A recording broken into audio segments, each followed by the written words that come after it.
Welcome to our first episode of Budget Bites.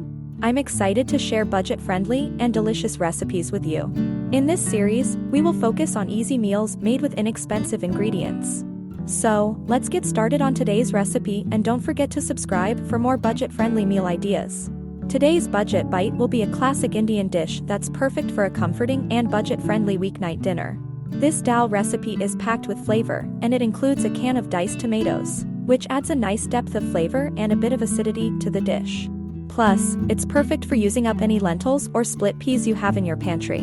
To make this dish, you'll need 1 cup of lentils or split peas, 1 onion, diced, 2 cloves of garlic, minced, 1 teaspoon of ginger, minced, 1 teaspoon of cumin powder, 1 teaspoon of turmeric powder, salt and pepper to taste, 1 can of diced tomatoes, 14.5 ounces, 1 cup of spinach leaves, optional, rice, 4 serving, 1 to 2 tablespoons of oil or ghee.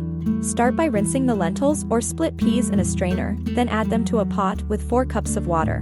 Bring to a boil, then reduce the heat and let simmer for 20 to 25 minutes, or until the lentils are tender. In a pan, heat oil or ghee, sauté the onion, garlic, and ginger until softened. Add the cumin and turmeric to the pan, and stir for a minute. Add the sautéed onion mixture, diced tomatoes, and its juice to the pot with the lentils, and stir well. Add spinach leaves to the pot and let it cook for a couple of minutes, optional. Season with salt and pepper to taste. Serve the dal over rice, and enjoy. This recipe is really versatile, and you can play around with the ingredients to suit your taste and what you have on hand.